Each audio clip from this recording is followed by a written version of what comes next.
All right, welcome again to Social Distillation, the submarine still of the internet, where we attempt to drop the bead and pour white lightning straight onto your brain. What are we talking about today, Samuel? Well, it's a Wheel of Time episode. We've got chapters 7 through 11. I think you wanted to get through Towers of Midnight. Yep. I do have my hat ready when we get to it because, Yes, and since it's Perrin, Elaine, and Matt, I have my "You're Killing Me, Smalls" t-shirt on. well, Although the Perrin chapters weren't bad. These Perrin chapters weren't that bad. before we get started, I do have some very bad news on the philosophical scientific front. We lost somebody yesterday that we actually just referenced in our last episode. Daniel Dennett passed away Huh. at the age of 82. So he made it a ways. And just days before his passing away, he's on Peterson's show, Sharp as a Whip. So Mm. it's one of those, just like when I lost my client, the good doctor, he worked out that Friday and he was gone that Monday. It can happen like that at that age, I guess. And Oh, that's makes me sad. That I went down a rabbit hole last night because I was listening to country music while playing games with the kids. And so I just discovered one of Toby Keith's last song called "The Old Man." And then I went down a rabbit hole of where the song came from, and it it had the interesting backstory is Toby Keith was playing golf with Clint Eastwood, hmm, and Eastwood was telling him about the his latest project, which was The Mule, which I've heard is good, but I haven't watched it. Um, where he's this old vet who's you know losing his farm and goes it becomes a mule for the cartels to make ends meet. And uh and Toby Keith said, man, how do you do it? Because Eastwood had just turned 88, and he's still working. And Eastwood told him, you know what, every morning I just get up and I get to doing something.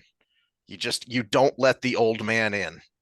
hmm. And so it You know, I inspired ha Keith to write a song about it. I actually had the thought of that this morning. It's similar on a similar vein, and it actually is true because the first step every day is getting out of bed, right?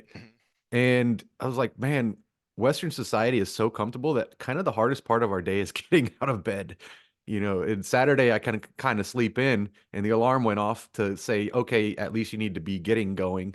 Mhm. And I was yawning, and Hamilton talks to me. He does this when I yawn, and I was like, man, this is actually the hardest part of my day today is stepping out of bed and walking to the bathroom to brush my teeth. That's Yeah. actually a pretty good life. And the saddest part of it is that as I went down this rabbit hole, I found, because award shows are stupid and I never pay attention to them. But last year, just really a few months before he died, Toby Keith sang the song at some country music awards show, and it was sad because he was chemo skinny by then. hmm. I mean, he looked sick, but he still sounded great. Yeah, and I kind of regret. I mean, I understand why I did it, but I didn't follow his later career because Hmm. there was a phase, and maybe he knew he was getting close, and he didn't tell anybody, but he just like basically midlife crisised it. You know, I always say it's. I'll have to listen to the one you're talking about because I haven't heard it, but I have to always joke that it's funny how "Not as Good as I Once was" his last good song. And because after that, you got stupid shit like Red Solo Cup, where Hmm. he's partying with frat boys and stuff as he's a 50-year-old man, right? Hmm. Which I can't say I mean, I'm a little bit hypocritical to make fun of him for that because when I go party with the athletes, it's kind of like that. But the Well, but it's contrary to why "Not as Good as I Once was such a great song, because it is that song, but he's also admitting, but I ain't no youngin' anymore. I can still yeah, go do this, but I can't really do it. yeah. So he had that period where he went back to that and kind of reverted, maybe bought a fast car. I don't know, Hmm. but it looked like a midlife crisis, and the music quality struggled from that. But then I didn't follow him into getting sick, so I don't know the song you're talking about. And so Yeah. and when he passed away, it was like a shock because I was thinking Red Solo Cup days, and then Hmm. I saw pictures of him and like you said, chemo skinny. I was like, oh man, I missed that whole thing, and I wasn't Oh paying yeah. attention because of my own bias. So it was yeah, that's a sad thing. Well, we just set the mood for Wheel of Time today. Speaking of the circle of life, the cycle of life, Well, pour comments. pour one out for our homies here. Yeah. Um, so Scott had a comment on the last episode about the song, and it was specific to the Korra. There might have been an element to how the Tree of Life, we don't know exactly why it was called the Tree of Life. We just, we don't know practically its effects, but we do know how it made Rand and Matt feel. And we see in the flashbacks from Rand's lineage, we see in one of them, one of the Aiel, when you get back far enough into the Age of Legends, he has a comment about a city wouldn't be a city without Korra trees lining the boulevards. And Mhm. so somehow that feeling of peace, did it actually extend lives, or did it just make lives better? Well, if Well, it there's gave everyone a peaceful, easy feeling, it would have extended lives, because we've talked about this of why do we all look so much younger than our parents and definitely our grandparents? And it's, well, their lives were really damn hard. And that takes a well, toll on you physically. uh, uh, but then you would that there's a counter to that is why are we we look so much younger than Gen Z? Gen Z's pretty rugged. I didn't notice that. Yeah, go back to school. Mm, But yeah, no, Gen Z's pretty rugged. Hardship, there's a just right amount of hardship is the thing. mm. No, but this is where I was thinking about this morning when I knew we were going to be talking about this, but I was working. But there is a we give Jordan credit for a lot of things he got right intuitively, and sometimes you're just right without knowing it. And you just brought up the trees and the boulevard and stuff. One of the fixes for mental health in this world is somehow introducing nature to our cities. And a very fascinating conversation with not Robert Jordan, Jordan Peterson, the other Jordan, the Wheel of Time before and after Robert Jordan Peterson, right? Uh, did I almost make you spit? A little bit. That was hot. I'm looking up who the guest was. It's the one of the last things I I was was I was listening trying to. really hard not to let that come out my nose, because that I just made this coffee, and whoo, that would have been warm. Okay, I'm going to try to pronounce this name, but it's Danish. So Tor Norintranders. It's the O with the slice through it. Yeah. So I don't know Danish. I know the German different O's, but I don't know what the Danish O is. Norintrander, but he's talking about the separation from when we lived in more of a hunter-gatherer society to cities, and then actually what's happening with modern cities and how reductionist it is. And it's it's really eh, under the surface driving us crazy. Not crazy like, cuckoo's nest crazy, but crazy like I don't know what's wrong, but my brain isn't right. And there have been studies on depression and stuff where lining a street with trees reduces the depression rates in that area. I would love to see some studies on that about Japan, because that was one of the things that really struck me, especially the first They brought time. up the Japanese because they're so hyper focused on that when they pinpoint on something and they go down that route, if it's the right path, everything goes right. But if it's the wrong path, again, like creating Tokyo as a city, everything goes hyper in that direction. Because the first time I went, I was on the west side of the island in a place called Kanazawa, which is, it's a small city, but I mean it's still an urban area. And yet I was shocked at the way they made concrete bloom, was the phrase that just popped into my head, because there was so much greenery even downtown, right near the very large rail station hub there, and the tall buildings of downtown. And they had, where they didn't have small trees, they had boxes of they had like concrete planter boxes, and flowering plants that would grow well in the partial shade of these buildings and things. The second time I went, it was a more industrial area. It was a suburb of Nagoya, which is one of the more industrial areas of Japan, and it was very different. There were like small parks here and there, and that was the greenery rather than having it spread throughout the city. So I'd love a compare and contrast of, you know, a city like Kanazawa versus a city like Nagoya, which was did not have the kind of greenery. Yeah, the problem is ethics in some of these. Like that would be a retroactive study, so the ethical implications aren't that bad. Yeah. But if we did a prospective study, like change one part of an inner city and not change a neighboring part of the inner city, Mm-hmm. and you actually have your hypothesis is in the direction that it would have a positive effect, it's actually unethical to not do it to both sides. But then you lose your control group. So it's research ethics is a very, very complicated thing when you Mm-hmm. really dig into it. But we kind of have to know. So does the benefit of knowing outweigh what benefits we didn't afford that other group Mm-hmm. of people? So you actually retrospective would have to be the first step. So populations like you're talking about would probably be the best way to go. Otherwise, you just got to do prospective with no control. Take rates, baseline rates, then introduce the treatment. And there's a couple ways you can do it. You can either remove the treatment, which would also have an ethics question, and see if it reverts. If it reverts, you actually have a control with your own group. But if it stays the same, well, maybe the intervention wasn't. Then we have a confounder. Mm-hmm. But you could also do multiple baselines where you plan on treating everybody, but you do it one section at a time. And if the rates remain the same in the later sections until they get it and the treatment goes, the multiple baseline actually becomes the control. Because now you have different data points where the treatment actually caused an increase.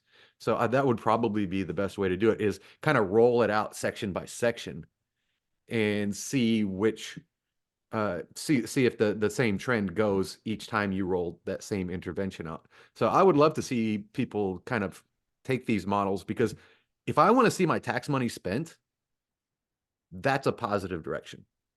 Not seeing people die overseas for our own interests. Mm-hmm. But that doesn't make anybody any money unless you sell trees, I guess. Speaking of But trees back and to dying Wheel of of war. Time. Back to Wheel of Time. From what I'm remembering from that scene, and I guess you just reread it, All right. the Korra was important, but what they were doing was growing crops. Exactly. So this Yeah. is page 432 in the Shadow Rising paperback, where we have the flashback scene when Miranda's going through the glass pillars, and um, Kumin is who the eyes he's looking through, and this is the end of what the war. I think they called it the War of Shadow, or what is the name they gave it in the Age of Legends, and um the Ogier and Somesta, one of the Nim, one of the Green Man, the last Green Man that we've already saw it in the at the end of the Eye of the World. He's going through and he's part of it. So part of his whatever his nature magic is, but then also the song is feeding that. And this is one of the reasons a lot of us who were talking about this back in the day said, no, I don't think the song can be found, because even if you found the song, you're lacking the Nim. That they seem to be an integral part of it, and the Ogier also seem to be an integral part of Yeah, it. but So it's so all of it together. this is one of those open loops, though, I think, because didn't a sprout come out of the Green Man after he killed Agenor? Or Bethamel, excuse me, killed Bethamel? No, no, that's a good point, because it did where he died. There was a sprout, like an acorn, so like an oak Which would sprout, be basically the next Korra. which then Loyal sang to and made it stronger. Um, so I don't know if that would have been a Korra tree or if that was just a regular oak tree, and Loyal sang to it and was able to strengthen it because he is a singer.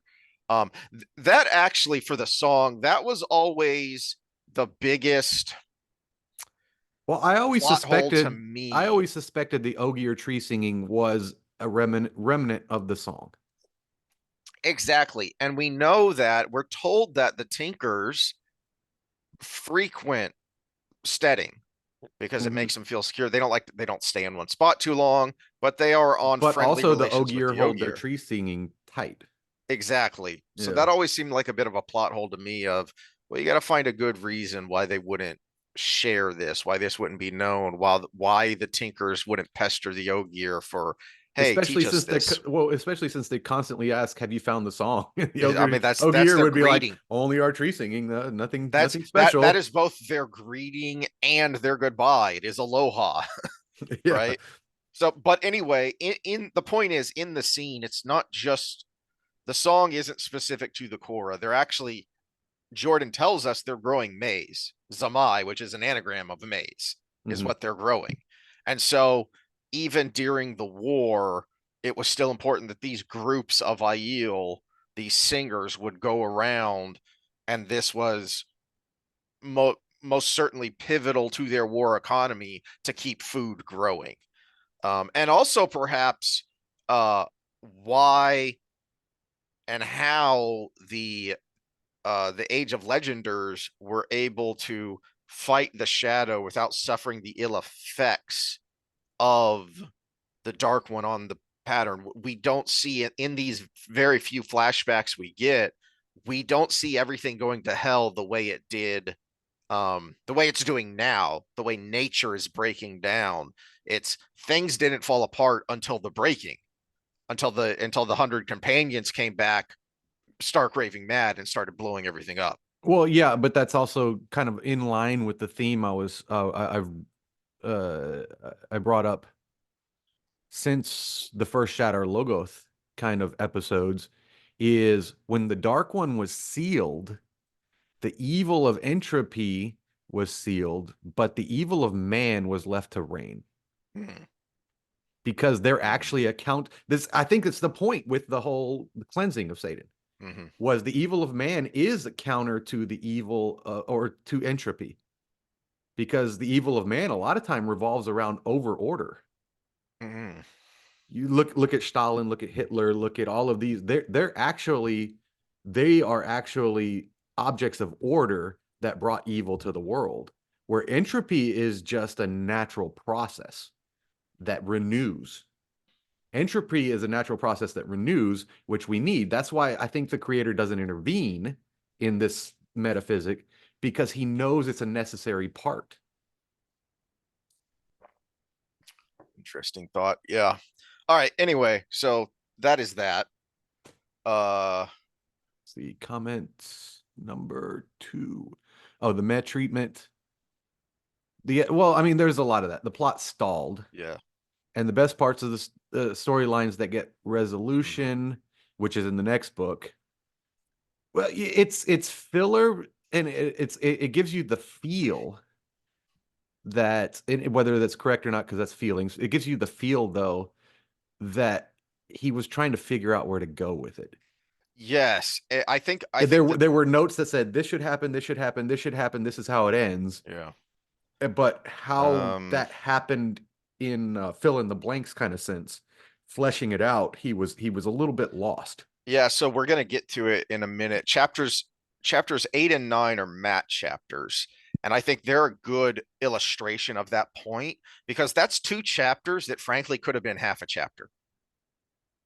Because even though something is happening, even though there is resolution ish, like the golem pops back up, we see Matt planning both for the Tower of Genji and for art. I got to do something about the golem, but there's just so much word salad in there Mhm. that didn't need to be in there. That does feel like meandering, trying to figure out where to go and how to get there. Like Sanderson knowing knowing the broad points, but not sure, okay, I know I got to get here, but I don't know which road to take to get there and then get on to the next point and then finally to the end, which was, pretty solid in Jordan's mind. Which I can understand because say I have long-term goals for all my clients written down. Say I pass away, Mm, and some coach that everybody knew was going to be the coach that took over my stuff. So say I still owned a gym and it was one of my employees. They came in and they saw my steps of progression, 6 month model, the 1 year model, the that's what they would have, but they're not me. well, but it's worse than that because it would be like, no, if that happened, if you got hit by a bus tomorrow and one of your former employees who knew how you worked but hadn't actually been working with you Yeah. had to come in and fill in. Well, but I'm also speaking to the sense that I make day-to-day adjustments. Hmm. I Hmm. have a grand plan, but I am very open to adjustments in that process along the way around the organic nature of dealing with human That's a beings. really good point, and we've touched on this before, but I think you really just nailed it because when Jordan talked about his process, it was a huge boon for him that his editor was his wife because it wasn't just I send it off to the editor, I get feedback. It was a constant feedback process. So he was constantly tinkering as he went because he was constantly getting feedback from his In editor fact, who's I standing right believe here next to him. I've read interviews with her where she talks about she knew who he was writing that day because he would be walking around Hmm. the house acting Hmm. like them. You've mentioned that before. I had forgotten that. And so that Well, that might be part of Sanderson's the not going to disconnect have that feedback. is Yeah. we do get a lot more character from Jordan than we do from Sanderson because Jordan, I think, wrote the characters and then put it all together. Yeah. Whereas I think Sanderson tried to write the story, and even his breaks you can tell are different than the way Jordan Yeah. did it Yeah. because he's trying to parallel these things as they're going. You get two story eventually in the process, you get basically two storylines where you start doing this on the same timeline. Yeah. Well, And Jordan, and you could have 5 chapters later, you're a year before with somebody else's point of view. and he would go backwards, but very sparingly. That is another thing that kind of meta point that jumped out at me about these chapters is the reason I stopped where I did is because chapter 12 gets back to Rand. And I figured we'd want to spend more time with new Rand, where we actually get to see him more than we did with just a little bit when he confronts Egwene. Um, but it is a bit odd and glaring because we're still, from clues we get in these chapters, chapter 7 to 11, we're still quite a bit behind where Rand is. Because in one of these chapters, Perrin has a vision of Rand and he's riding through uh brain fart. Where was it that he just abandoned in Era Doman? Oh, The Vander city Eben. there. Bandar Eben. I kept Yes. wanting to say Ibudar. Bandar Eben. He's Iberdar is a riding little bit south. a little bit south. He's riding through the streets talking with Nynaeve. So that's still a ways back from where Rand is right now. Um, and he doesn't actually catch up before he switches back to Rand, which is something Jordan wouldn't do. He was very linear, which was very necessary and helpful because he had so many characters and so many plot threads going on at hmm once. But I think it was just the difference in meta writing that Jordan wrote the characters and the story was what it was. Where I think Sanderson came in to try to write the story and the characters were what they were. The Hmm. characters were tools in the story, not the story revolved around these things about the characters. Yeah. All right, last comment, and then let's actually get to it. Yes. Um, Which one was this? Oh, Asanawa probably believes, like Niall did, that the whole Dragon Reward thing involving the One Power was propaganda from the Tower Witches. Niall was convinced that the last battle would be men fighting force of arms type, not power use. Um, what is this?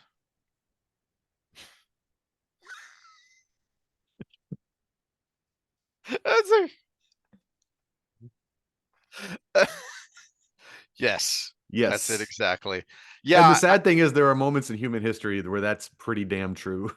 uh, I believe the way when early on when we get a point of view from Niall way back that he's thinking basically what he thinks is that the last battle is going to be like the Trolloc Wars, only with the witches revealing their true colors and fighting on the side of the Trollocs instead of against them.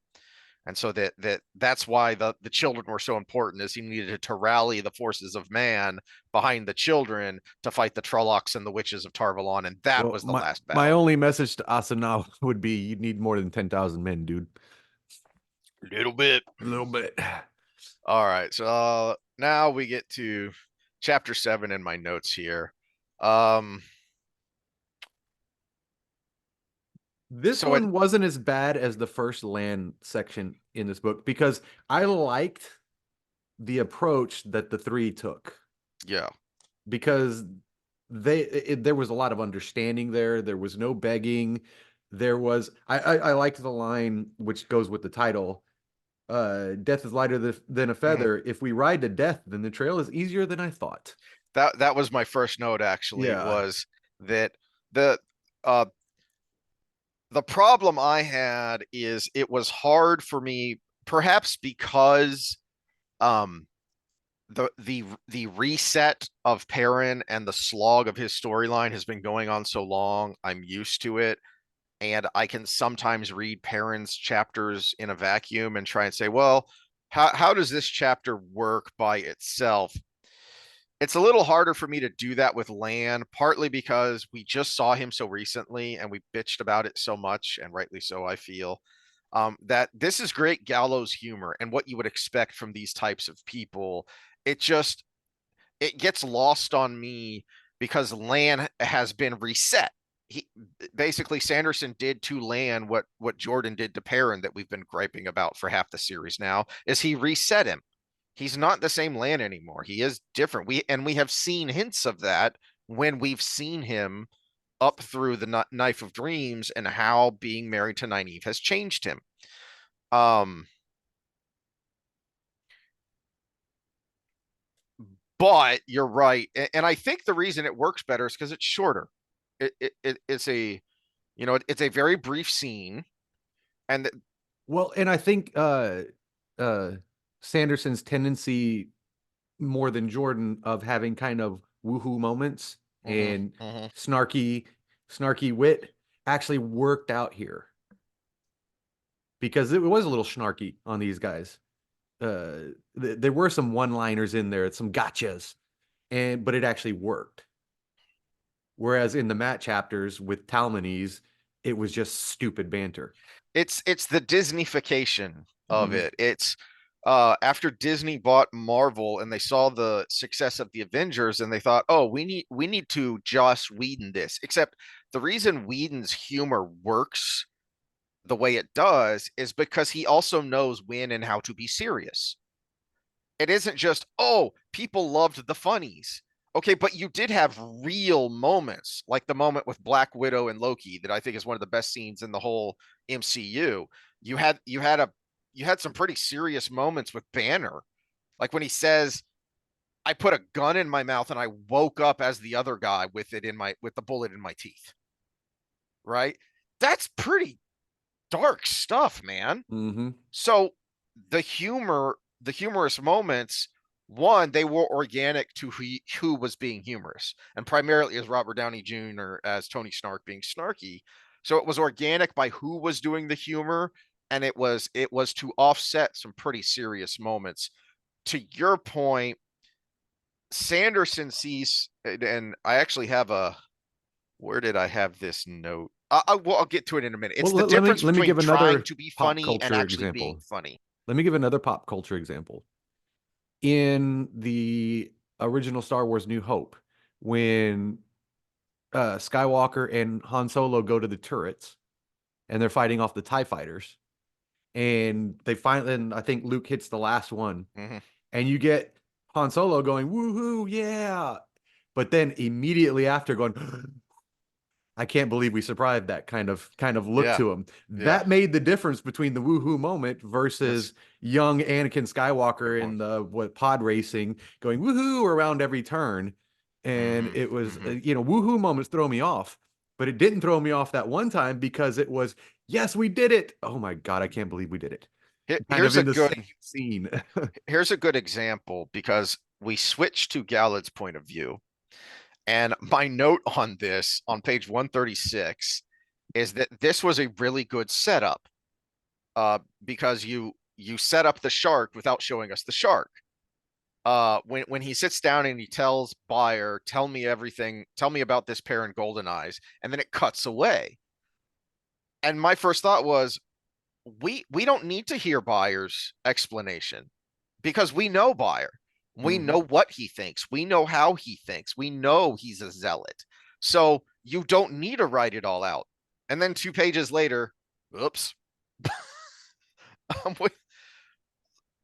All you needed from that bit, you didn't need that whole scene. All you needed really was the bit about Buyer pointing out that when we first met Golden Eyes, he murdered children, capital C, not Mhm. kids. He murdered children in Andor from Eye of the World, referring to Eye of the World when they were with Elias. And that was all we Adult needed. soldiers of the Children of the Light. Yes, Yes. because that particular event is what's really going to matter going forward. And so that was the only bit of that we needed. Um, we didn't need this whole conversation. This is what I mean when I keep harping about how Jordan, it seems odd to say because these books are so freaking long, but he's actually very economical with his words, because I don't think he would have had that much. He would have gotten to the point quicker and then given us more of other things and other people, more of what mattered rather than this kind of wandering.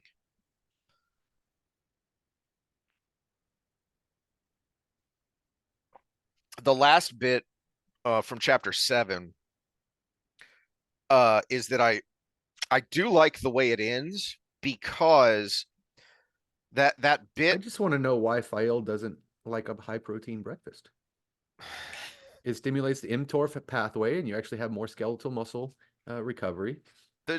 there, there are some people who think heavy foods for breakfast is bad.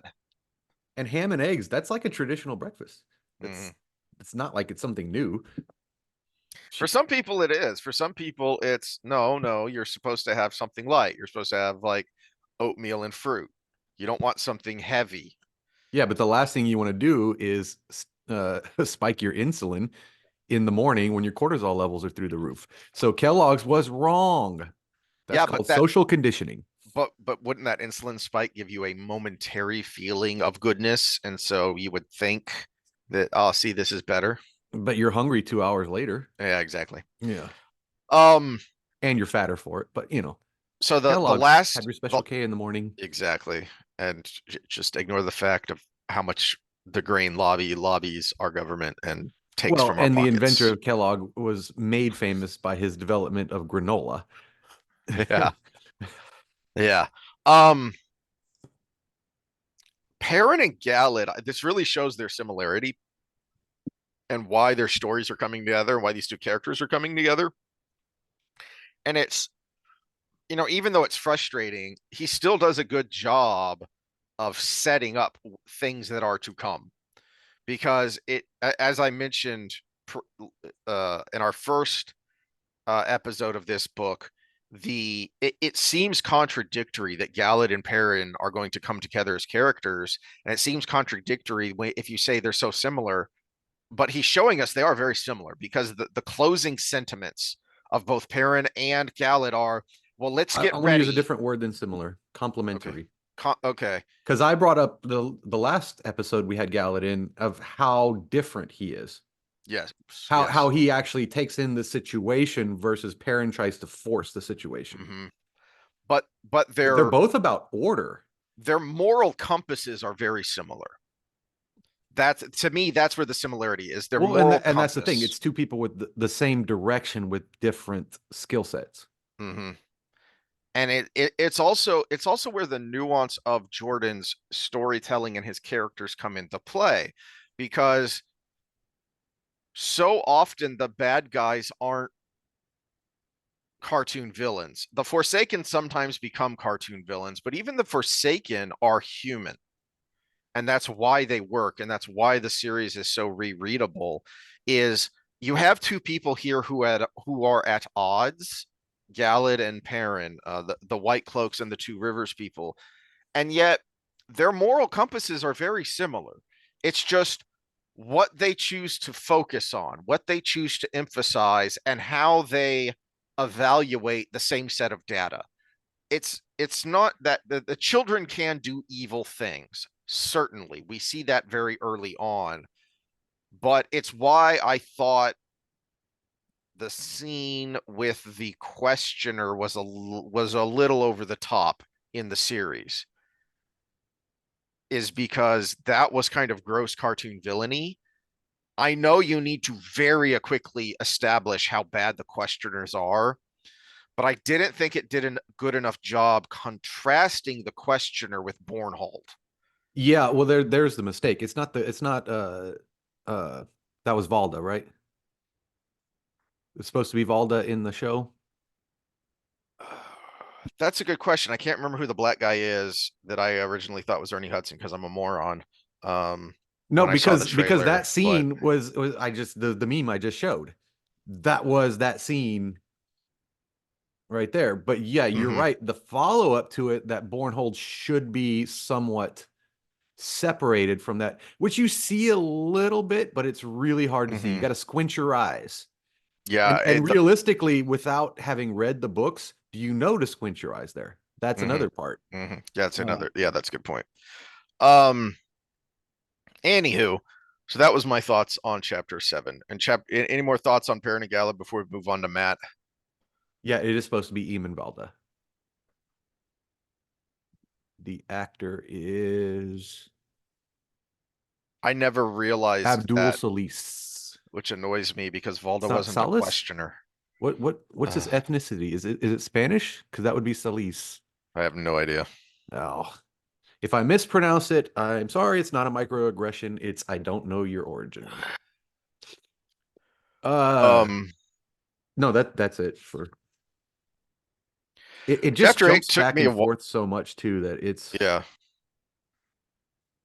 that's why I just had some general overarching thoughts rather than because we do just keep very quickly switching. Anyway, Matt. Chapter 8 took me a while because I kept having to put the book down and go. So it took me a while to get through. Although I loved the opening. I don't even know if it still exists, but the opening of chapter 8 where he's talking about uh an inn needs to be clean but not too clean because uh you know there's a certain amount of grime, so to speak, that just builds up over time uh with frequent use. This is a well-traveled, well-populated inn, and so it's kept as clean as it can be with this many people going through. And the first thing to jump in my mind was, when was the last time I had Whitty's barbecue? And I don't even know if the place still exists. no, it does. That's where they have the Lions Club meetings. So I go there every once in a while when I go home because my mom's in the Lions Club. So This place, it used to be like an kind of an old like saloon kind of thing, and then it got turned into a restaurant, and so it's kind of an odd. It's really dark inside, so it takes you, as soon as you walk in, it takes you a second for your eyes to get used to it. There's just this layer of dinginess about it, but the tables are kept clean and the and the taste is food is fantastic. great. Yeah. The food is fantastic. Um, so it was, So there's your plug. There's your plug. Woody's Barbecue, Lavernia, Texas, if for off whatever, 87. If you're just passing through from San Antonio to Victoria, stop at Woody's Barbecue. absolutely. And order, well, anything. It's all great. I loved the chicken fried steak. That's some good dang chicken fried steak. Not better than my chicken fried steak. No, we you learned me how to make a good one. Uh, and I still do it your way when I make chicken fried steak. Um, but then the very next page was um, and this is where I had the thought of the difference between actually being funny and trying to be funny. Mm-hmm. Um, and also, to the Whedon comment, the knowing when to insert it is, it's just, as we said with the first Matt stuff from the last book, he's just trying too damn hard, and so he's shotgunning it. Well, and it's Um, styles too, because uh, one of the best monologues in the Lucifer series, and I can't remember exactly where it was. So if you don't want to go through the whole thing, I'm going to tell you spoiler. One of the guys was put undercover because he was big into improv and he was caught doing that on the side, and he was one of the agents, and so they put him undercover in a case that involved comedians. But when he went in there, he bombed doing the stand up to try to be for his cover, and it almost blew his cover. And he explained to everybody else the difference between improv and stand-up comedy and how they're completely different. oh yeah, The problem is Matt is improv, yes. and Sanderson keeps trying to make him a stand-up comedian. I That mean, he's telling jokes here instead of reacting to situations. that's why a lot of the SNL guys, there weren't a lot that crossed over, Mm-mm. right? Because sketch comedy is very different from stand up. Some of them did do stand up, and some of them were very. Eddie Murphy was on SNL for a little bit. He was a great stand up. You know, you know, what is it? Was it Raw, where he's in the red leather? Mm-hmm. That is such an iconic and well known set of stand up special, but But it's someone like Chris very different. Farley, Hmm. he couldn't do stand-up. He has to be the butt of the joke, not Hmm. not telling the joke. Hmm. So the another one, who's another one that was really good? Belushi. Belushi was another one that there's no way he could just stand up there and tell jokes. Very rarely do you get the crossover like Robin Williams, who had great stand up and great movies because he was part of the process. Hmm. Um, where's my train? Oh yeah, so I had a note here where I'll find it in a second. Anyway, but for this one, so page 144 is just a slog because it's more of the, yeah, we get it. Um, but there's just a little bit on page 145 where he thinks about Tawan, and that was all we needed. And it suddenly dawned on me, is that, for frick's sake, we've already seen this. Him and Burgitty in Ibudar, Mm-hmm. and her as the example of, hey, I can look, I can appreciate, both, she would point out both men and women that she thought, hey, check that out, right? She's just looking, she's just admiring. The bit about Tuan was all you needed, is he could still be Matt, but he's changed now, and we see it a couple of times In fact, in his these only his chapters. only struggle is his ideas of what he's been taught in his Two Rivers tradition Mm, versus what is reality, which with Tuan, and you get nuggets of this going up, and Sanderson doesn't spend as much time on it, but Jordan, you kind of get the feeling that if you're married to the Empress, the Davokal are for your pleasure, not necessarily each other. mm-hmm, Yeah, you're going to have babies, but that's procreation. mm-hmm, It's like the first season of Spartacus, where the guy who owned the gladiators, basically the servants were for fun, mm-hmm. and his wife was Let me for, put a baby in you. yeah, let me put a baby in you, and he didn't know, but basically this gladiators were for her fun. So it was I think that's more the kind of the direction that was supposed to be with the Shanshan. Mm-hmm, And Matt, actually, his internal conflict is there's the part of him that is like, that's pretty damn cool. But then there's the part of him that's like, that's not what I was taught. Yeah, I'm not supposed to do that. I'm not It's not supposed to do supposed to that. be that way. Yeah. Well, which is why he's so originally so shocked at the way Brigitte acts. But then he's like, "Hey, you're cool. Yep. This is fun. I like hanging out with you." And he he slips he very smoothly and quickly slips into buddy mode with her because it feels so natural. So we've already seen this. We've already I think I wonder if part of that bit of storytelling on Jordan's part was supposed to influence and supposed to be set up for how Matt was supposed to be after he married Tawan. More like that and less like whatever the hell this is. Yeah. And page 148 is another, I Well, jumped to that, and you that say is where, after married.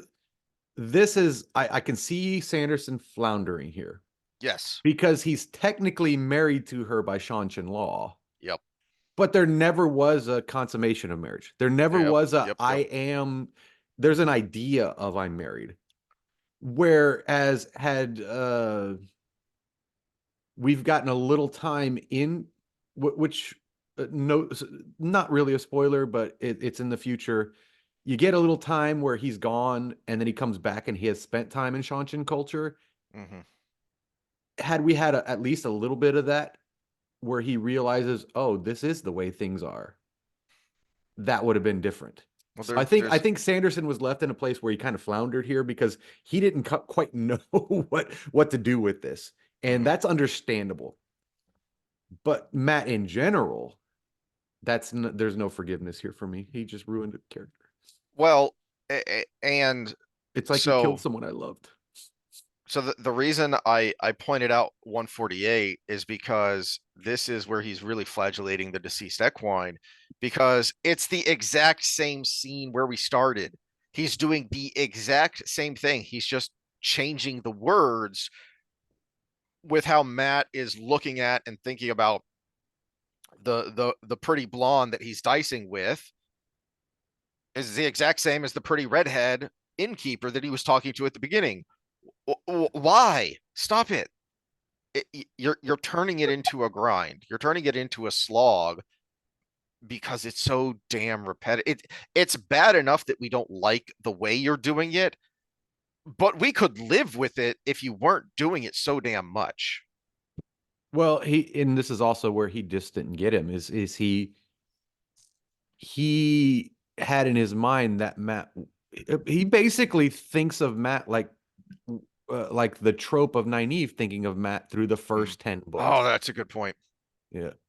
So That's a good point. he actually took Nynaeve's thoughts literally, not as in Jordan was saying people are talking past each other, which was the whole Mm-hmm. point. The whole Mm-hmm. point of almost every book is how much people talk past each other and make That's a good point. assumptions about each other.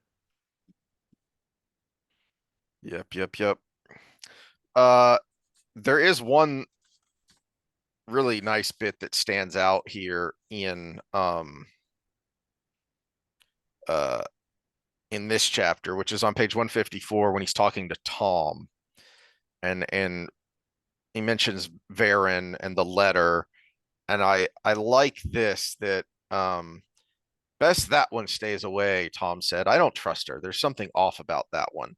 She's Aes Sedai, Matt said. There's something off about them all. Wait, which page again? 154 at the bottom. Oh, because I Um, remember Farron from 145. That's why I went yeah. back to that. Yeah. Uh, Yep. like dice where the pips don't add up. But for an Aes Sedai, I kind of like Varen, and I'm a good judge of character. You know that. Um, I like this little tidbit because it says something. It's just a subtle reminder of who Tom really is. He's not just a gleeman, Mm-hmm. right? And but also, Matt, he is actually a pretty good judge of character. Yeah, He is actually yeah, a pretty good reader of people. which is funny because he's also a It, good judge of horses. But and this says something about Varen is Tom doesn't know. He almost can't know what's off about Varen, but he knows something's off because he's got good instincts. And she is Black Ajah. But to Matt's point, she's actually still one of the good guys. So I kind of like her. even for an Aes Sedai, which says a lot about her from Matt's point of view, is that even for an Aes Sedai, I kind of like her. So I like that little tidbit. And the reason I wanted to point it out is for the same reason I pointed out that the Galad saying, tell me about golden eyes, and then it cuts away is good. Yes, that's it. Leave it there. We didn't need to go to Bayer ranting and raving about how much he dislikes Perrin and why. We already know that. We don't need to dwell more on this. It's just a little bit of them talking about Varen. It tells us something about Tom. It tells us something about Matt, and it gives us a little chuckle because we know who and what Varen really is. But then there's also a bittersweetness to it because we know, the reader, that she's gone now, that she killed herself in order to expose the Black Hajal, so that she sacrificed herself in order to do that. And so, it's a great swirl of emotions. Which was we didn't bring it up then, but it was a great scene. Just kind of a, not to derail us too much, but it plays on a trope. It's the deal with the devil, and the devil's in the details. And what we got in that scene was her nitpicking the wording of the actual contract Yeah, to actually swindle the devil when he was trying to swindle her. she's a good fiddle player. Yep. All right, let's pause there for a second so I go get a refill. All right, so chapter 9, we get a decent enough uh, written action scene of Matt versus the Golem. Well, that was one of Sanderson's strengths. He does do Yeah. the action scenes well because, well, one reason we kind of gloss over action scenes was they're basically text telling you what happens versus deeper meaning, you know? The only times we put deeper meaning was actually in the action scenes you didn't see, which was like Matt killing Couladin.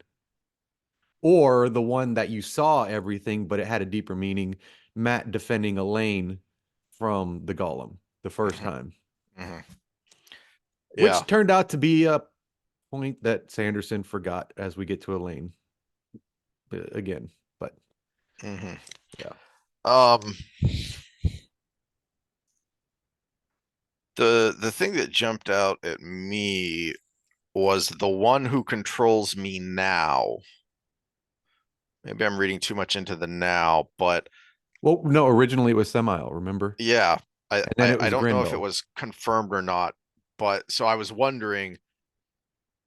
We're pretty safe in assuming it was Grendel, right? Because she is the one who seemed to know first that Samuel was dead and went, since she knew where he was, where his hideout was, went and kind of raided it looking for goodies. Well, and any other contenders other than maybe Demandred at this point, if you don't know the spoilers, is Yeah. out because it's I, not Moghedian. yeah. And it's definitely not Semireg anymore. It could And be Musana, maybe, but it's the very only other abstract. person that it seems to me it could be would be Moradin, but he's more in the mode of giving orders to underlings, not dealing with things himself. I also think it Well, and makes this is also sense. one of the weak points of Morden, where we see his blind spots. Is he did not know the underlying schemes of Samael, Grendel, Semirage, all of them. That's why he keeps getting disappointed by them because he expects them to keep doing what he wants them to do, but then there's all these underlying schemes that he Yeah. is not privy to, and this one was Samael's to begin with, and I also think and plus Grendel's the face of the Forsaken in this book so far. it fits with Grendel to have been able to figure out these are the people around Matt. Kill them. If you need to draw him out, you start killing these people. But also there is a sense of desperation here of, I really need to kill you. I am under, you know, strong orders. However, you compel a golem to do something, that there's a sense of desperation here, which I think reinforces the Grendel point, because she's desperate to get back in the good graces of Morden and the Dark One. Well, and there's also, let's rewind for a second. uh, we can eliminate Simmeredge because the Golem's interference in Ibudar actually was counter to her plans Mm, as having infiltrated the Shanshan themselves. Because Tuan disappearing was the worst thing that happened to Simmeredge in the whole thing. Because yeah, then she had to concoct this scheme to get the she dragon lost her point of reborn. leverage. Yeah. Yeah. Um,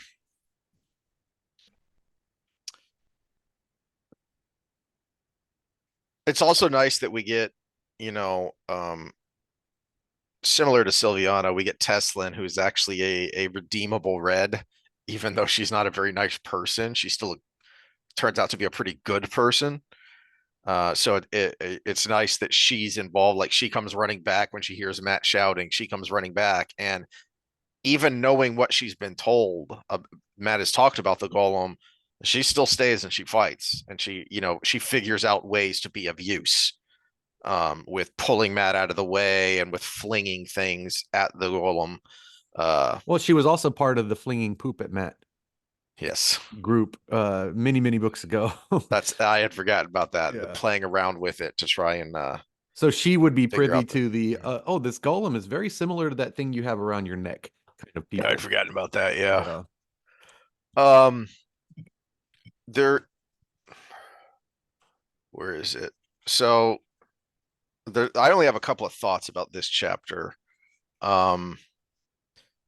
And it's a pretty short chapter because it's just the fight scene and then it's him um planning with Tom and Noel and figuring out what to do, and then dealing with Jolene, and then Which is funny. Okay, so let's look at meta things. You brought up the flirting or the thoughts with the girls, and it was overdone in the mhm, last chapter. Sanderson kind of hits it a little bit here, but I think he hit it only because it was an action scene.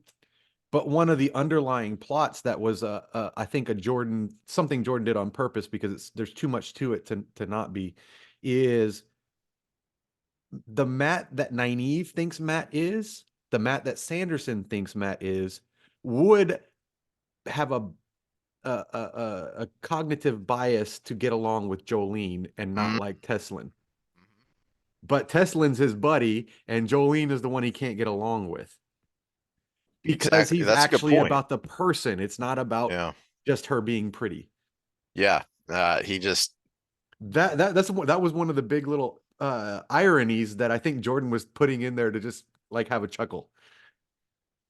that is a good point, and I think you're right because it starts it starts pretty early and it goes on for a long time Not only to have a chuckle, but to actually stamp home the point that Matt is a deep person. because very early on he butts head with Jolene, Hmm. but he still puts himself in danger to protect her and Hmm. to get her out of Iwadar.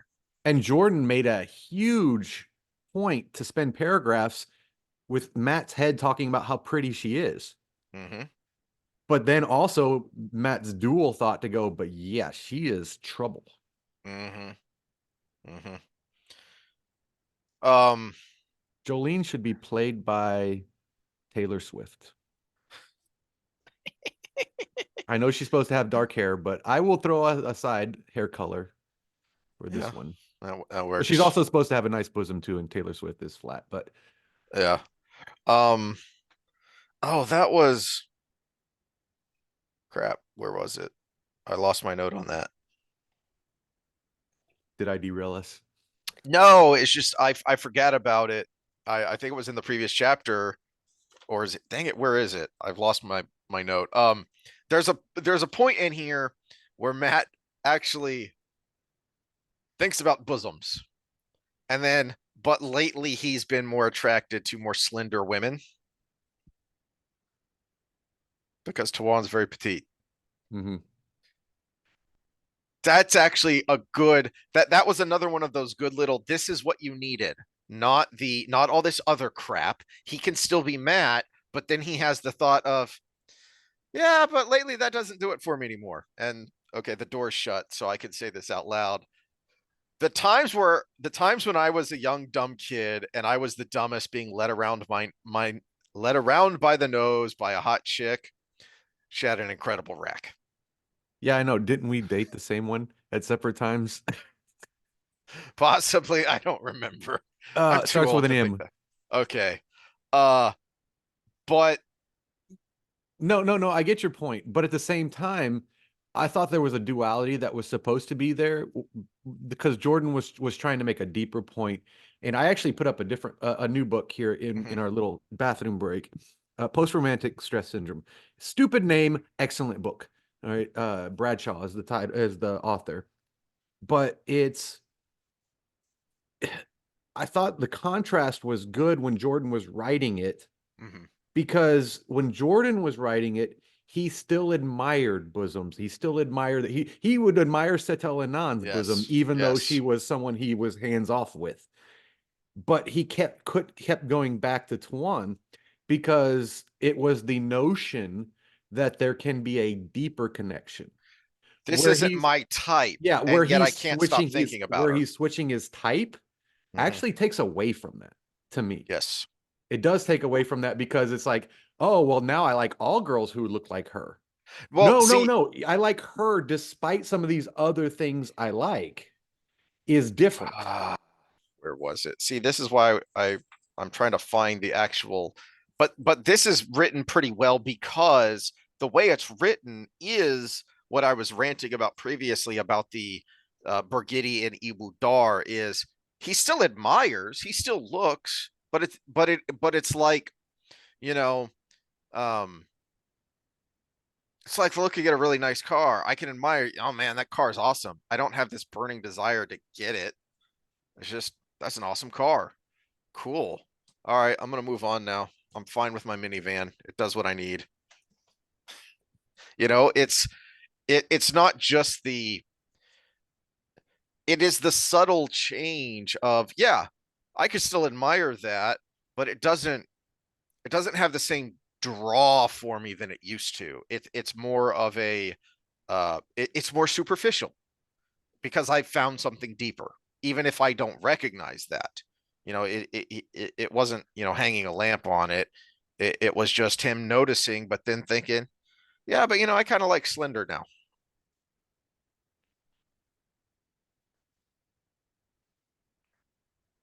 What are you looking for? Oh, I'm looking for who played Brigitte in the series. Eh, it just depends on, I guess, what part you're going for. Because I always imagined her as being more attractive to throw you off to her toughness. And they went with very tough looking woman. Well, and then they made her even more severe looking there.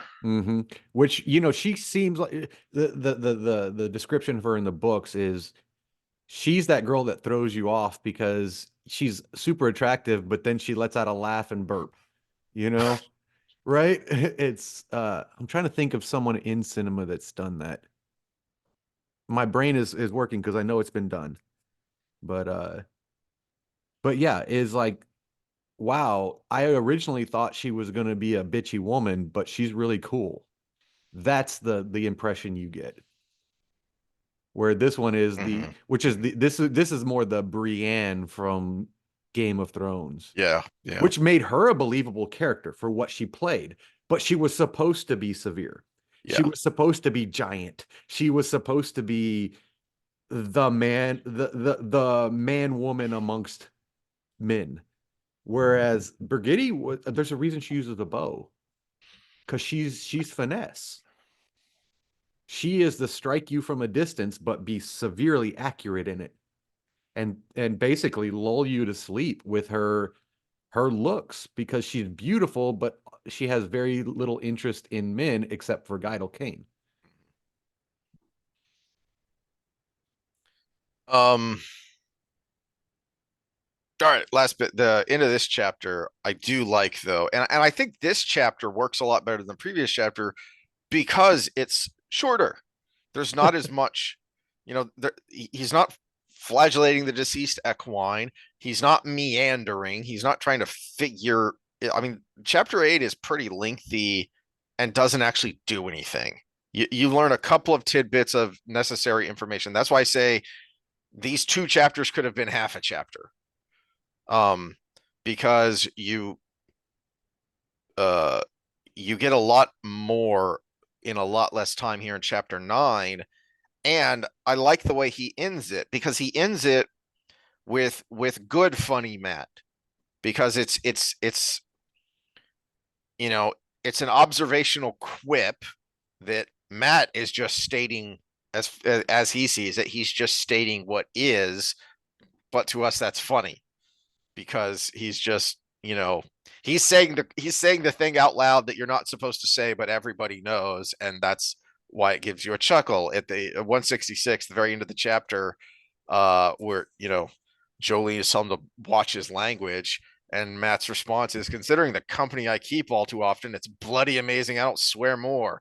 Off with you, Jolene. I need to write a letter to her royal bloody majesty, Queen Elaine the Prim." "Are you going to swear at her too?" "Of course I am," Matt muttered. "How else is she going to trust that it's really from me?" Which That's is all you true. need. Which is true because we have so many scenes where Elaine is taking notes while he's swearing, but then still berating him in public.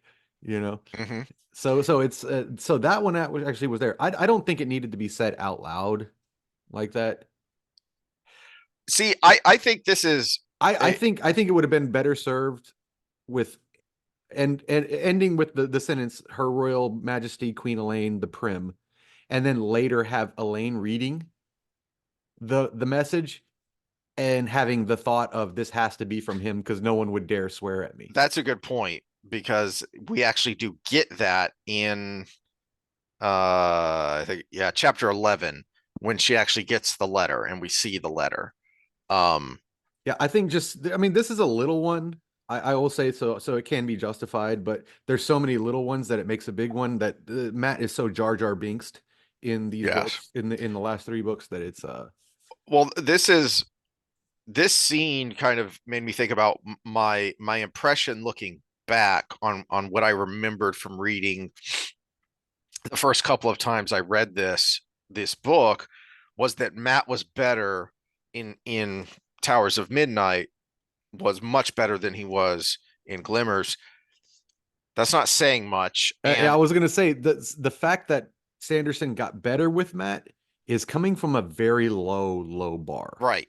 And what Yeah. I'm realizing reading through here again and with a more critical eye and taking the time to think about it more, is that that is true, that Matt is better, but he's better in moments, and those moments get lost in the word salad. Hmm. No, that one I completely agree with. Yes. So there are times where he gets it. So for instance, in this scene where he says, you know, her royal bloody majesty Queen Elaine the Prim, and of course I'm gonna uh swear at her. The problem with earlier bits of Matt that we've really griped on is because he wouldn't have left it there. He, rather than just that, 3-line paragraph of Matt talking, it would have been a half a page paragraph interspersed with Matt's thoughts about how I'm no noble and I'm not going to treat a noble any differently, and she owes me and she blah blah blah blah. Oh yeah, yeah, okay, we get it. We don't need you to reiterate it constantly. Just have Hmm. him say it. Just have him say it and move on. All right. Well, except she owes me and all of that. He wouldn't say it to another woman. He would have told that to Elaine to her face.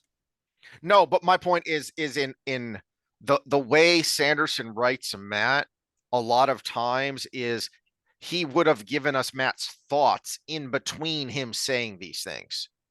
So from Matt's point of view, Matt would have Hmm. been thinking all of these things that we already know and we don't need to be constantly reiterated. No, okay, I concede that point. Yeah. In much the same way that when he's talking to the pretty ladies, he keeps having these thoughts that, yeah, we get it. We know you're you're killing it, man. And not in the good way. Um It's funny because can I bring a real life story to Matt before we go to the last two chapters? I was last time I was helping my mom at her property. It's my mom and my sister on the same property with the progeny thereof, and we were doing stuff and working and everything, and my family loves my wife. They love her to death, and my sister blurted out, "How the hell did you do that?" Trying to make fun of me. And I just looked back and my initial reaction was, you know what? I'm an idiot most of the time, but sometimes I just do things and it works out.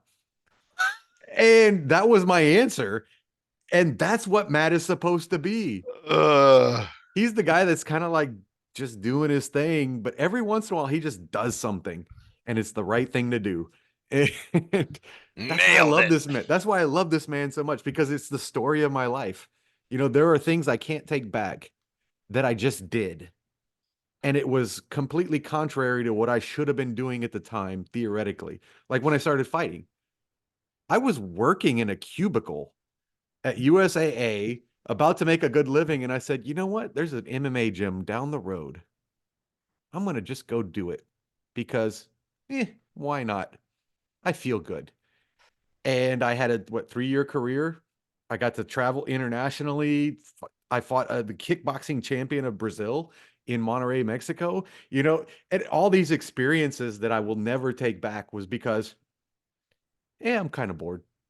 Let me do something. Give it a Yeah. shot. Yeah, give it a shot. And with my current spouse, I actually knew her sister first, and they're twins. And the meeting of her was awkward because her sister went in to go grab something for me to their apartment. She never told me she had a twin sister. And my wife comes out and is walking to the mailbox because it's an apartment complex. And I was like, "Where's the CD you were going to grab?" Because she just walked by me and she goes, "Who the fuck are you?" And I That's was like, I said the how you name of her start to a sister. relationship. Yeah. And she's like, "Oh, she's inside still looking for something. That must be your CD. Leave me alone," basically. And so a little while later, this would timelines are important here because I was married that time. But the next interaction was 4 days after the divorce was final. I said, I just texted her sister, "Give me your sister's number." And she gave it to me, and I said, "You want to go to Zio's?" For those that don't know Zio's, it is the best restaurant Italian chain that didn't survive, is what Zio's is. And I could tell you, we had lunch for $14.92. That I could tell you the amount because I was surprised how cool it was. But and I walked her to her car, and she reached up and kissed me and then said, "What, friends can kiss," and jumped in her car and left. That was September. January was the next time I talked to her because I was at a biology club meeting at San Antonio College, and someone said something about Indian food, and I'm like, I think that girl said something about Indian food while we were talking last time. I'm new to this is back when I was texting in all caps because I got my first phone and people were like, "Why are you yelling at me all the time?" But so I texted her, "You want to have Indian?" And she said back, and then the story's over. It was just stupid random moments where you're just like, "Let's roll the dice here. I'm bored." And that's exactly what Matt should be, which we're what is not what we're getting right now.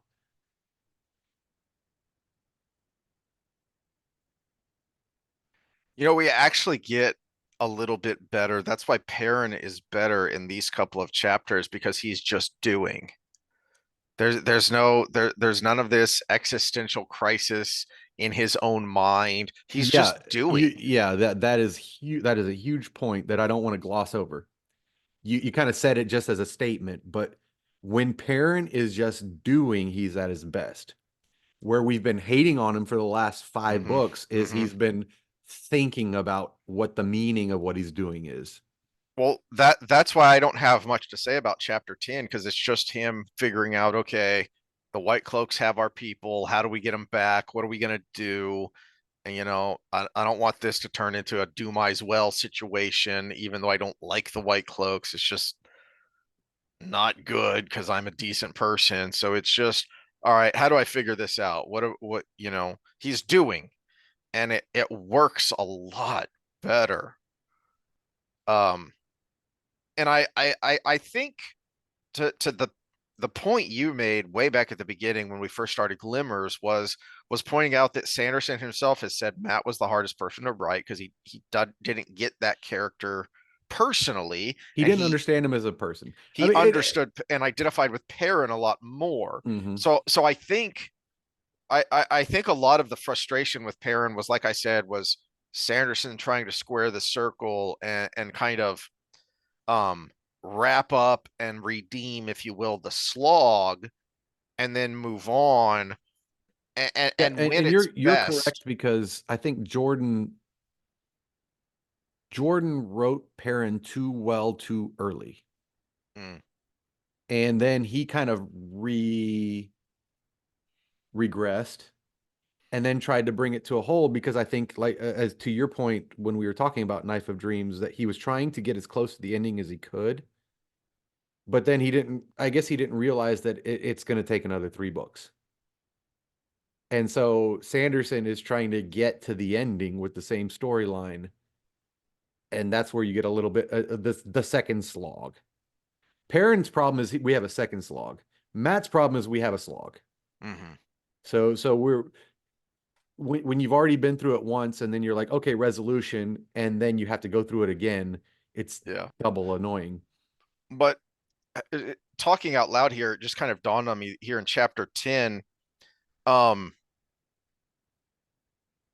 we don't get a lot of meandering thoughts for Perrin in chapter 10 like we did for Matt in chapters 8 and 9. That so it's not just that Perrin is doing stuff and so he's good Perrin.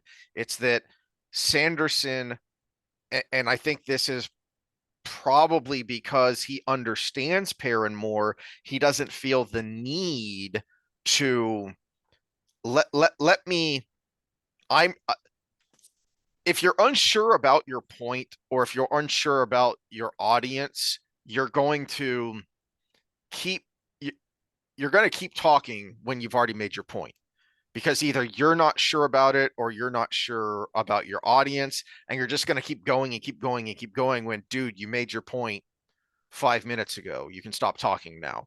And that's what he is with Matt is he doesn't know how to You make his talk point. yourself out of the sale.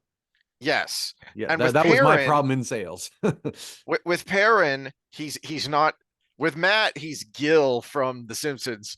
Make the sale, Gil. Make the sale. He's and and with Perrin, he's uh uh he's Matthew McConaughey from Wolf of Wall Street. You know, he's just doing it. Hmm. And so We I got to think get that's those why this. numbers up. Yep. I think that's probably why these couple of chapters work so much better, is because it's okay. We've dealt with the existential crisis nonsense. Let's uh now we're on to doing. And since he understands Perrin more, he's able to write the doing a lot better. Hmm. So these couple of chapters are a little more are starting to kind of sort of redeem Perrin.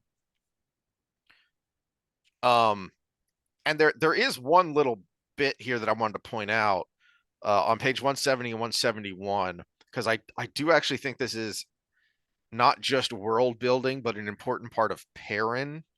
That this is why I feel like the slog is a slog, because we learned this back in book 4, but Perrin has forgotten it and it needs to be retaught this, which is Grady saying, "Hey, I really need some time to go back to the Black Tower and check on my wife and kid." Yeah, and I thought that was one of the holes for a while because the whole last book, or actually the last 2 books, one of the central themes around Perrin's struggles was how tired Grady and Niald were getting.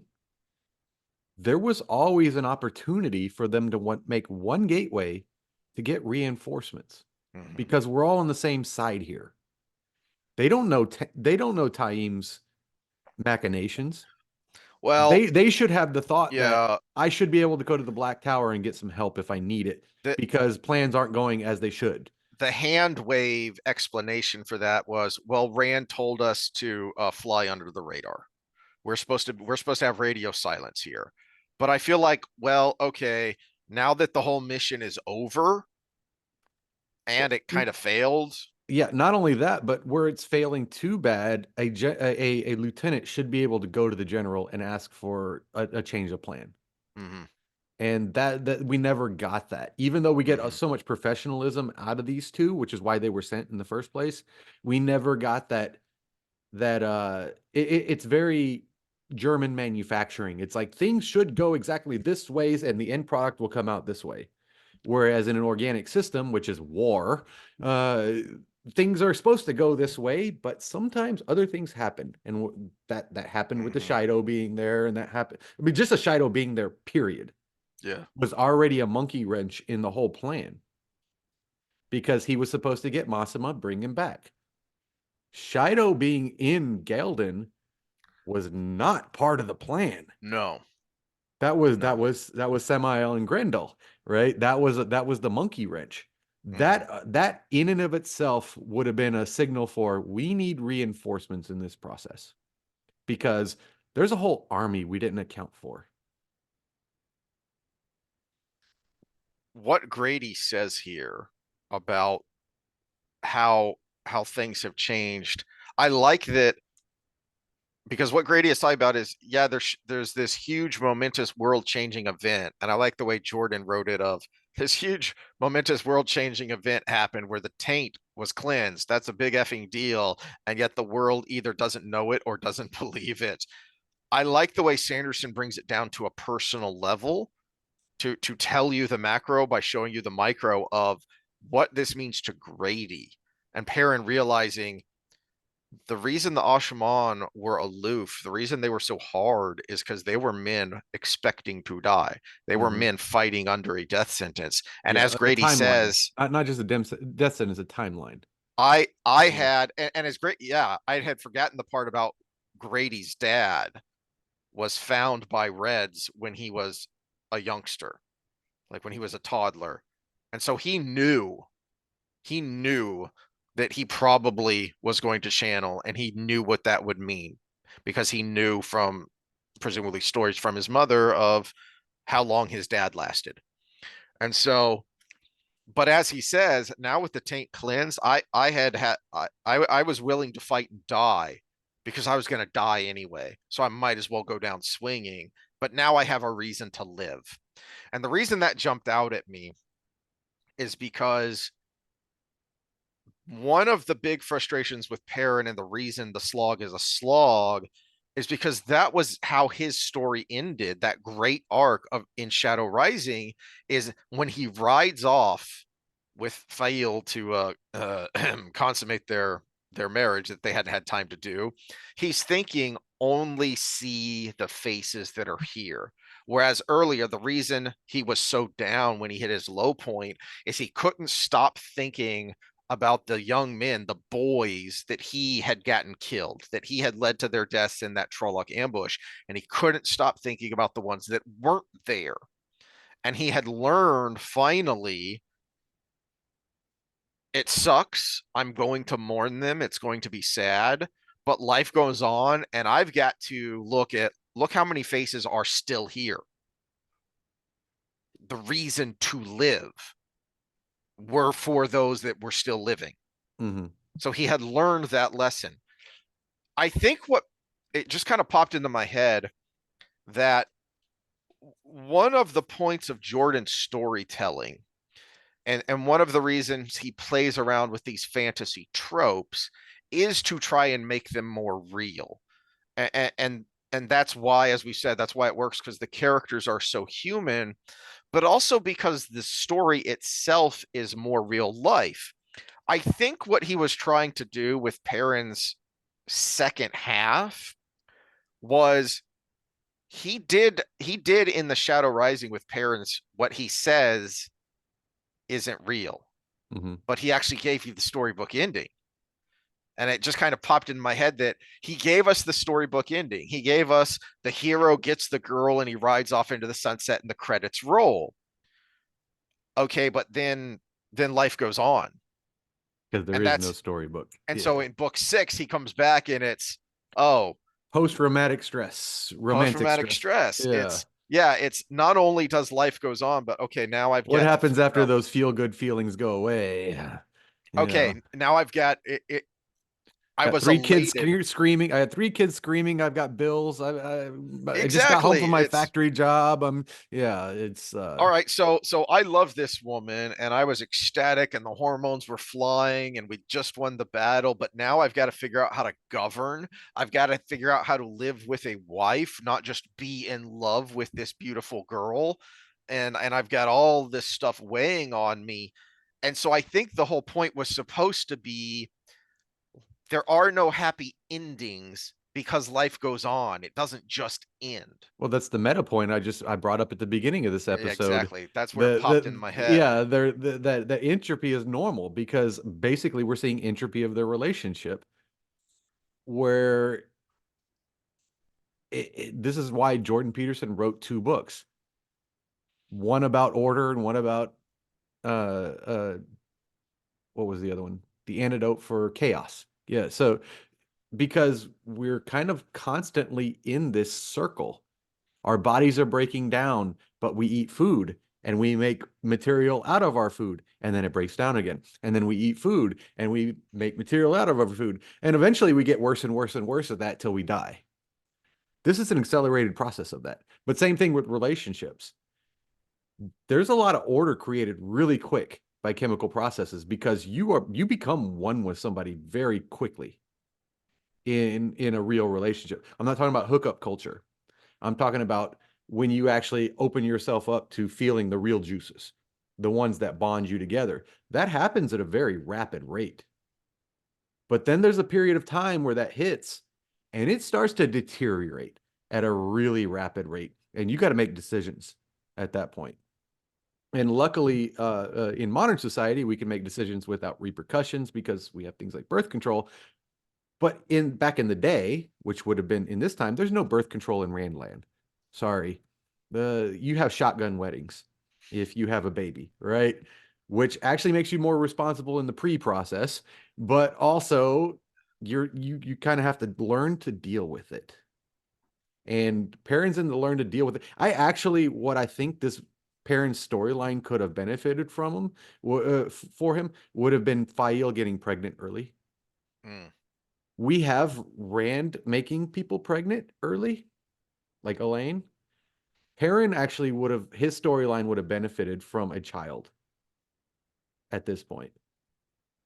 So that maybe a pregnant Fail in captivity yeah. would have been less of a slog because he would have not been thinking about relationship problems. He would have been thinking about mother Oh and my gosh, son. my unborn child. Yeah. Yeah, yeah. So that actually might have been a little bit better. And Perrin being the responsible one. So this is we can't go back with Jordan, but Jordan thinking back might have said, "Oh, I could have done that. That would have been great." Yeah. And I But you think would have to admit Dawkins is right there, by the way. we Yeah. I could think he's right about certain things, but then think in totality he's a nitwit and an a-hole. Um, Except that point is what drives everything he says. yeah. Oh, you're about to get me sidetracked. But the point I was going to make is and I think the reason it is so frustrating, we talked about this a little bit, is that because we actually do get a glimpse of that. Okay, now how do I live life after the credits have rolled? That's what Lord of Chaos in the first part of Crown of Swords is this is Perrin struggling with, you know, life after the honeymoon, both the literal honeymoon with Fael with his wife, but also the honeymoon period of everyone's cheering my name and I've won the great battle. Okay, but now the sewers are backing up and we've got all these refugees coming in and we've got to figure out how to feed everybody and so we get that in Lord of Chaos and in the beginning of Crown of Swords where it's he's still facing struggles, but he's dealing with them as this kind of new man. This person who has gone from a young man to a man. But then somewhere along the way, he lost the plot in the end of Crown of Swords, and then definitely in Path of Daggers and Winter's Heart, and he makes Perrin go backwards, and that's where it becomes a slog. Yeah, well, and there's part of it too because we all remember from Theoryland way back what the roles of the triad was, with Matt being the general, the guy who can adapt to any situation, Mm-hmm. Rand being the leader, and Perrin being the builder, right? He kind of tried to get away from the builder kind of thing because it was so obvious. But at the same time, you could have had internal struggle with Perrin having the epiphany that Rand is right and all these things are going to happen, but what happens after? And this whole last two books of struggle could have been him trying to figure out how to come out of this in the best way, which we get from Rand. Mm-hmm. We get that from Rand in book 5, where he's got the school when he starts the school. You know, he wants to leave something that goes beyond him, that goes past when he dies. But we could have gotten that from Perrin, where he's starting to try to solve the puzzle. We could have had the same analogies, the blacksmith puzzle in his head. What's the secret to keeping us to not having a second breaking after this? And that could have been Perrin's role. Whereas we get the metaphysical balance of order versus the wolf versus the being in nature. We get that metaphysical, but we don't get the strength of Perrin, which is building, Mm-hmm. as his role. So we're getting his internal struggle, but we don't get it in the grand scheme of things. Whereas the last two books of the series, we should be all grand scheming at this point. Yeah, there's a little bit of that. We'll get there when we get there at the end of the book. There's a little bit of that with Perrin Well, thinking about the you get it in a future. woohoo moment You know, when he builds a certain thing, but other than that, you get no, him. there's something else, but we'll get Okay, there so when we yeah, get there. All right, chapter 11. I had my first thought was kind of snarky a-holic of so page 176, right at the very beginning here, where Elaine is throwing a tantrum, and it just kind of dawned on me, boy, Sanderson doesn't have any problems writing whiny Elaine. He gets that character. Nailed it. Oh, it's not funny because it's true. But it just kind of jumped out at me. You know what? I, I've never noticed Sanderson having a problem finding Elaine's voice. I never not and at I this don't. point in her development. I can't ever remember thinking, boy, that's not Yeah, Elaine. but I just remember thinking, boy, Elaine's annoying. let me give Sanderson credit here though, because this comes on the coattails of Matt's comments about her, Mhm. and he's trying to bring that up to 11 because he he's not getting Matt right, but he's getting the interaction between Matt and Elaine correct. Yes. Yes. And so Miss Prim, and the first time we see Elaine again in the books, after a short little respite talking about Perrin, we get Miss Prim. Mhm. We don't get Elaine from 6 books ago. Yeah. But there is a nice moment here after she gets the letter. It's on page 184. And this is where Elaine is a a likable character, even if she can be Elaine the Prim, is there's this moment after she reads the letter where there's a level of relief and even elation of, oh, thank goodness he's alive, he made it out.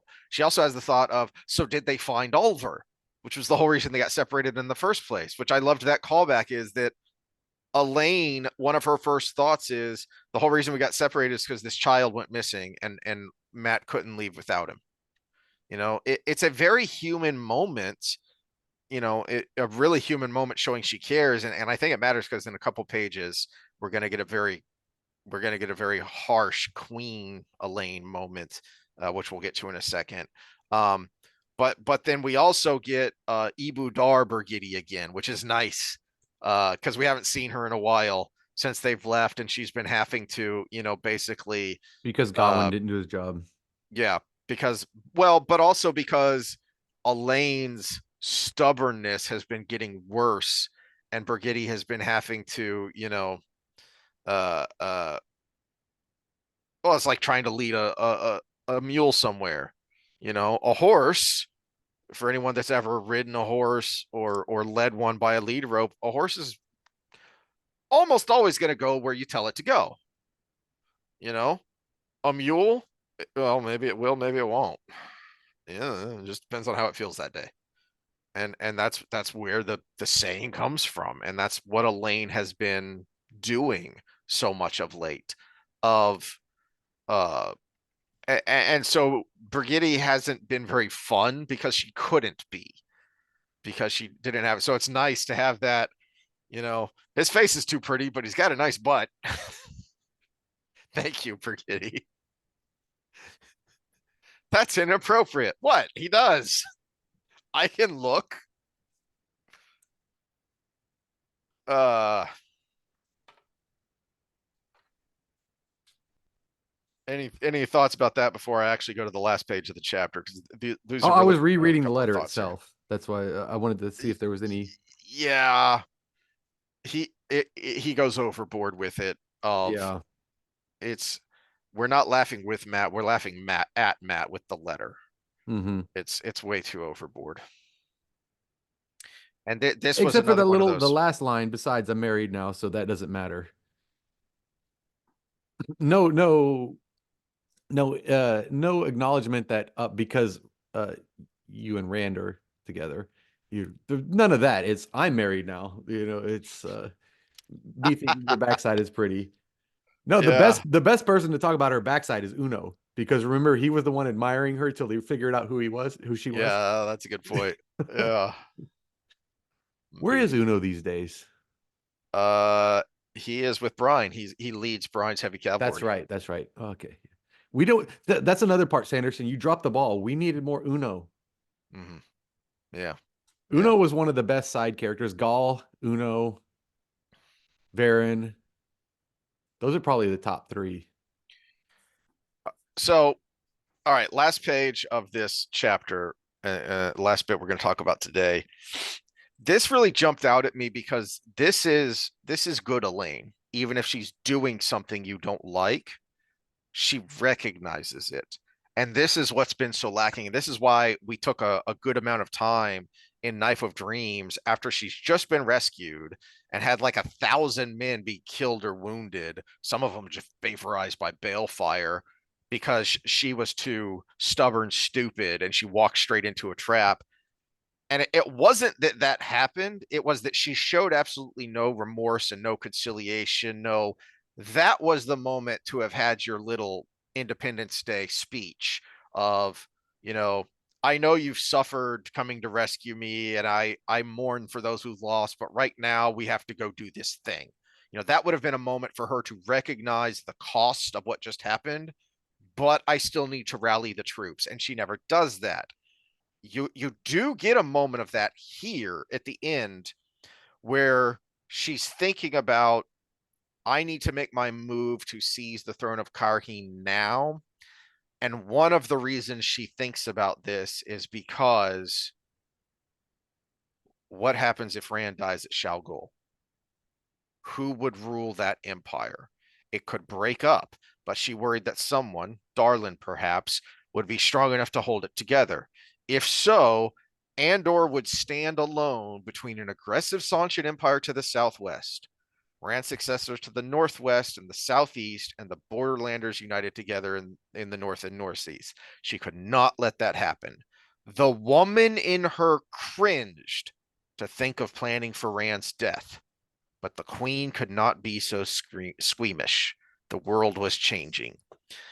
It's Look, it's not that um Elaine does and has to do harsh things. The reason she gets so bloody annoying in the later parts of the series is because she continually does stubborn things that gets people hurt or killed, and she never shows this kind of contrition. She shouldn't just be thinking this about the man she loves and whose babies she's carrying. Earlier, Elaine, and this is not just a Sanderson problem. We've talked about it. I thought Jordan dropped the ball on this a little bit, because when we first see Elaine, I mean, that was one of the things we actually praised about the series, is the first time we see Elaine, she takes responsibility for and takes punishment for something that she could have passed the buck on. And I thought that was great, because that's Elaine. That's the early Elaine that we meet, is that she's going to do that.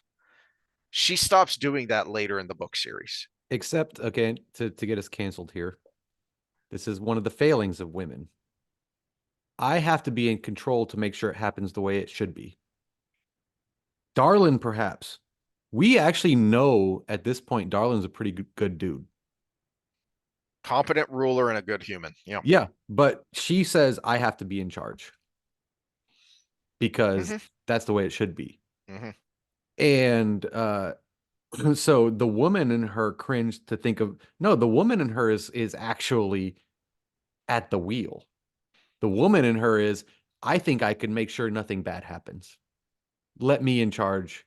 Well, but there's still a politician part of that too, of, well, obviously I need to be the one in charge because I'm the best at this. So there is also an element of politician to that.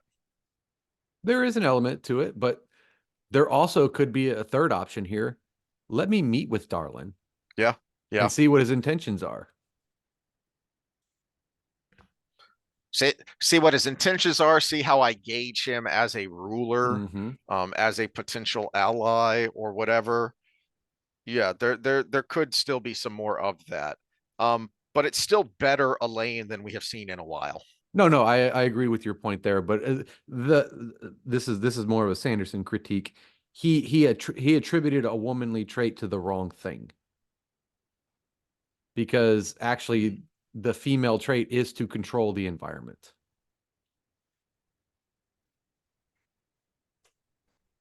Yeah, but I think what he was saying there when he said the woman in her was the human in her, the lover in her.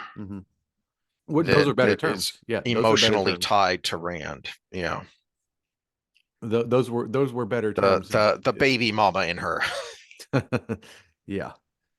All right, so that is it for our read through today. But I do have a thought that just popped into my head while I was also trying to get out of bed this morning, is and thinking, oh, get your butt up, you've got reading to do.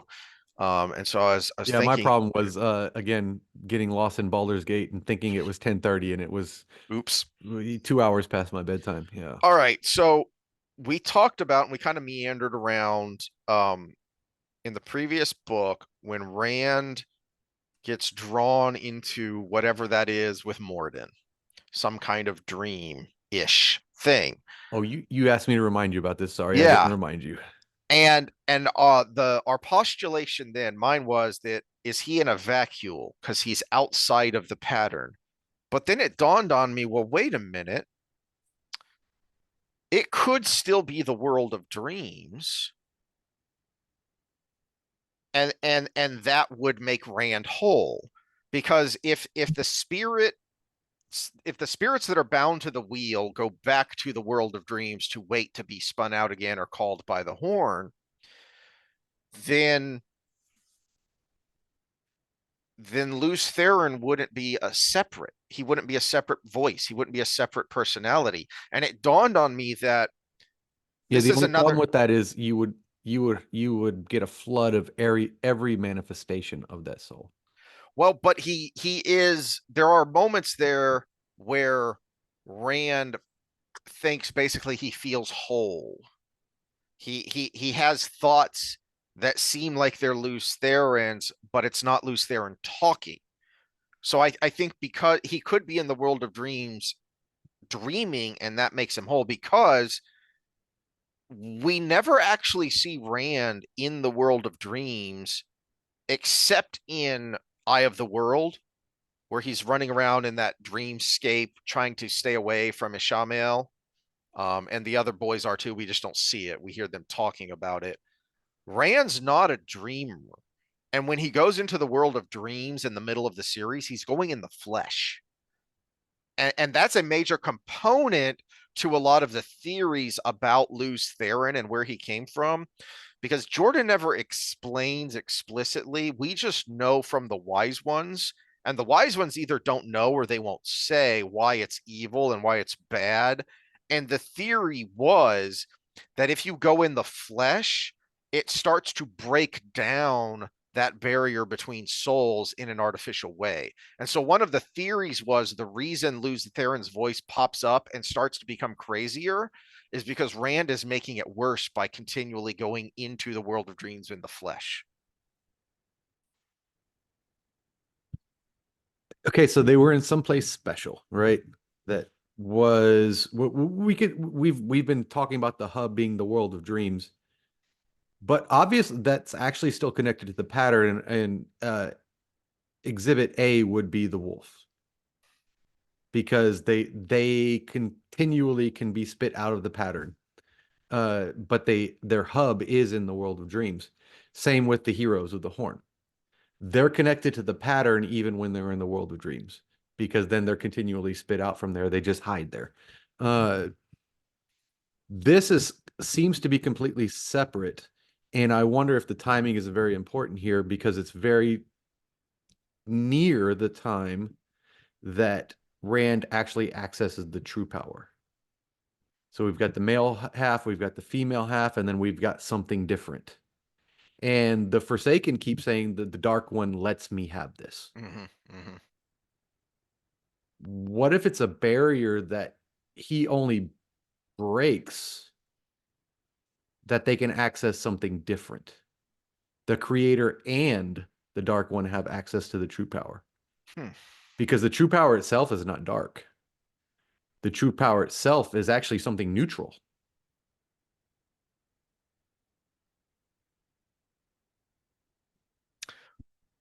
Although the way the Forsaken describe wielding it, it like fills them with ecstasy. So to me, I don't know how neutral it is. So you would postulate that it's something from the Dark One itself. But we That just get in Rand's transformation that it was part of him transforming. yeah. There's another possibility I thought of with this dream as well, which is um what if it's just a dream? Because Morden, I think Ishamael was a powerful dreamer or was strong in the dream world. And we know that in the Age of Legends, they were all taught to, because remember when Masana shows up to Sheriam and Sheriam tells her about the rings, the Tarangirl rings, Masana makes this offhand comment that basically, oh, you basically just found elementary textbooks. That those rings were what were used to guide new channelers in how to get into the world of dreams. Mm. So, because she makes this offhand snarky comment about how pathetic you are. Um, so they all had some, at least small, control over entering the world of dreams. What if, because of the close connection between Rand and Moradin, because of the Balefire streams crossing, what if Rand was pulled into an actual dream? Because we know that can happen. It's not good. You're not supposed to Mm-hmm. do it. But what if Moradin has enough control over his own dreams that he could dream that he's just sitting there in this room by the fire thinking?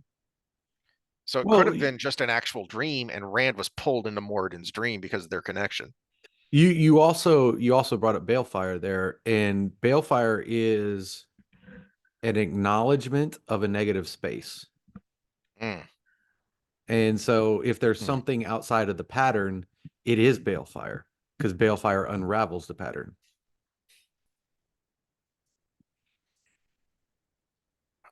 That makes me want to go digging and see if Jordan ever elaborated what happened there, or maybe that's one of those things that's hidden Okay, in the okay, so we're notes in that we don't want to spoiler talk about. territory, spoiler territory Yeah. if anybody here, because then that would actually contradict the whole Perrin there is no spoon moment. It's only a weave with Balefire. Mm. Because if Balefire was something outside of the pattern, that's part of the problem with that moment. Well, no, it's not. I don't think it's outside of the pattern, but I do think you've struck on something interesting there. The idea that balefire is negative space. Balefire is antimatter. Hmm. And I hadn't thought about that before, It's but a black hole. uh, uh, It's where yeah, God divides by zero, right?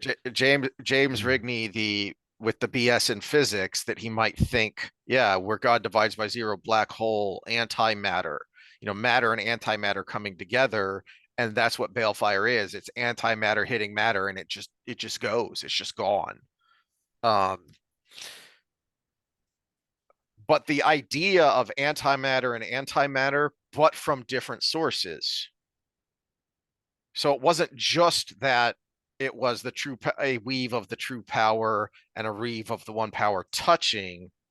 I think it's significant that it was balefire that did it. Because I wonder if he ever elaborated on that, and if it had been, say two streams of fire or two lightning bolts hitting and crossing the streams, would that have done what happened? Or is it because it's balefire and balefire is special? Which is weird because, to my knowledge, that's the only time Morden wields Balefire. In fact, he rails against it on multiple occasions. Yeah, that's a good point too. So why did he wield Balefire in that moment? Was it because of uh what's the cloud in Meshadar. Meshadar? Yeah. Yeah, maybe it was what was Because necessary to kill he that. realizes the human evil and the Dark One's evil are completely different. Uh yeah, because that's the only time he wields Balefire, to my knowledge, in the whole series. And it just so happens that that's the time they cross streams. Hmm. Curious. We might get some clues later on in the series. Um, we'll have to study a little closer when Egwene figures out the anti-balefire weave. If there are any clues about what any deeper clues as to what actually balefire is in that, as well as the there is no spoon moment. See if there are any clues in that for this, and then later I may go digging around and seeing if I can find uh, RJ's any commentary he had on balefire generally, and on that scene in particular where the streams cross. Well, and one of the funny things about this is, and I can say this now, I couldn't say it before these books were written, but the notes, now that everything is done, should be public source. Mhm, Because mhm, you can't change anything in the marketing. You can't write a new book, right? That would be copyright infringement, right? So why aren't these public source for at least people to, you would get rich on the basically online banter. mhm, You could set up a website with sponsors on it that is fight over what you think the ending should be. And how many millions of people would be on that site fighting over it? mhm. Yeah. So I think it's a matter of pride why it's not released at this point, which would lead me to believe people know that things were fucked up. But And transparency, man. much the same way people think Martin is never going to finish writing Game of Thrones because of the backlash to the You know what? series. I have to say I TV might have series. been wrong. My theory was my hypothesis was that he went ahead and let them finish it so he could see the fan backlash and do the opposite. But he hasn't done anything since then. We've had a long time. Mhm. So I guess he just wanted to leave it open-ended. Who knows? Maybe he saw the backlash and said, "Well, I don't know what to do different." So Plus, he's how about have armies not reappear? That's number one. filthy stinking rich because of all the HBO money, so he doesn't need the book money.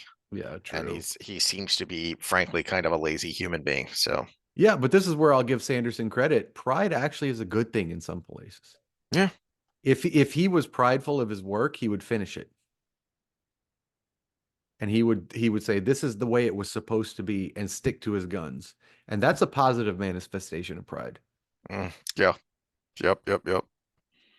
We actually see that a couple times in the books too. It's something Jordan, it's a theme we see, especially with the men.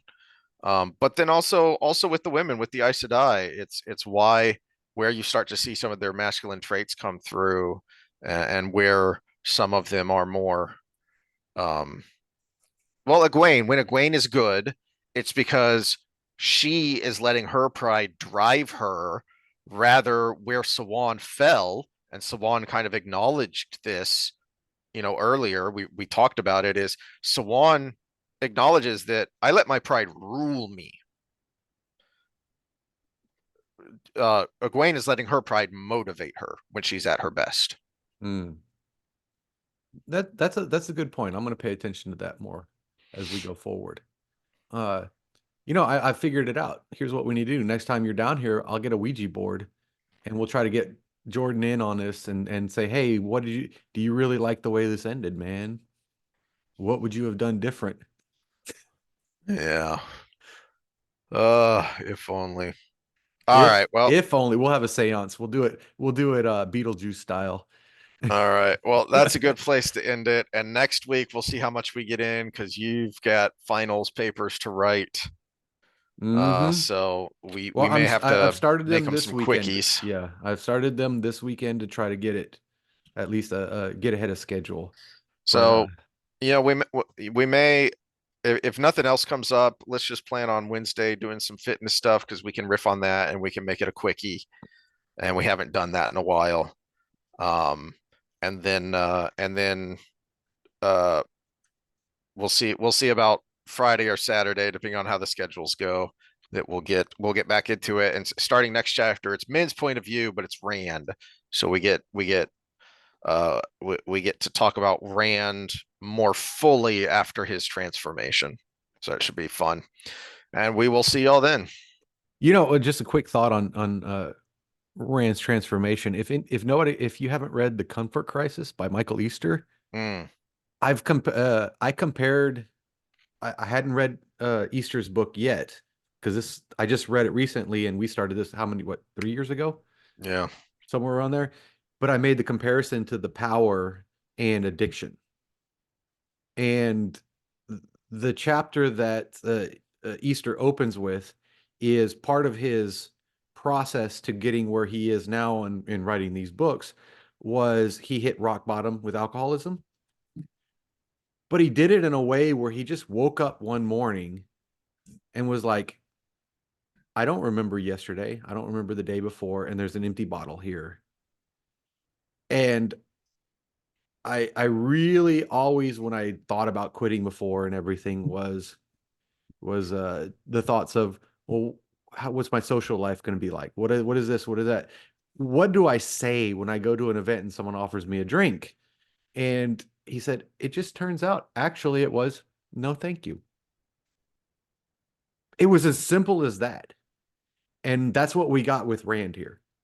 Rand hit rock Hmm. bottom, but the ultimate of punch drunk because he kept carrying, like you said, his fidget spinner of a sangreal that he was carrying around with him.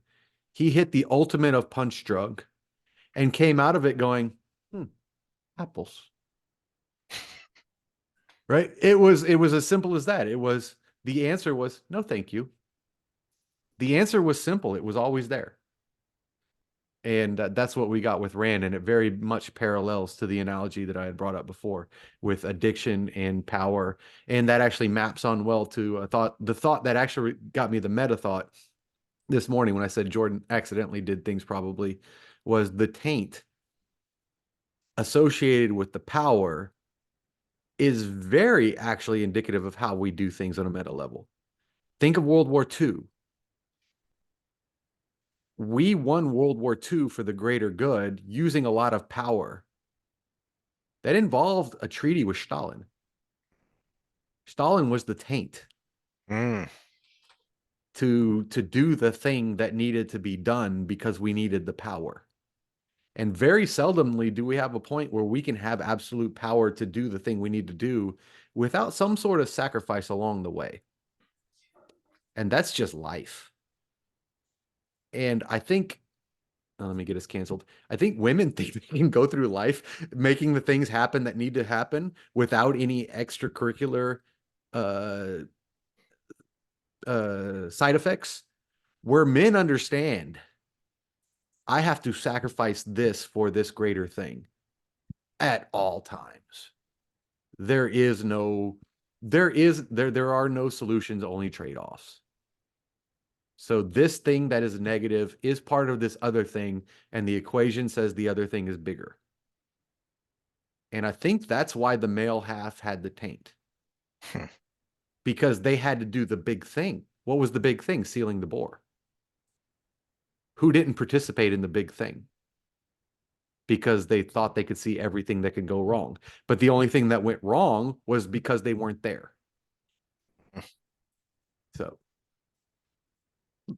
let me get us canceled in the last bit there. Yay. Like, All right. like I said, depending on which episode you listen to, you'll think I'm a sneaky fucker, or you think I'm Andrew Tate.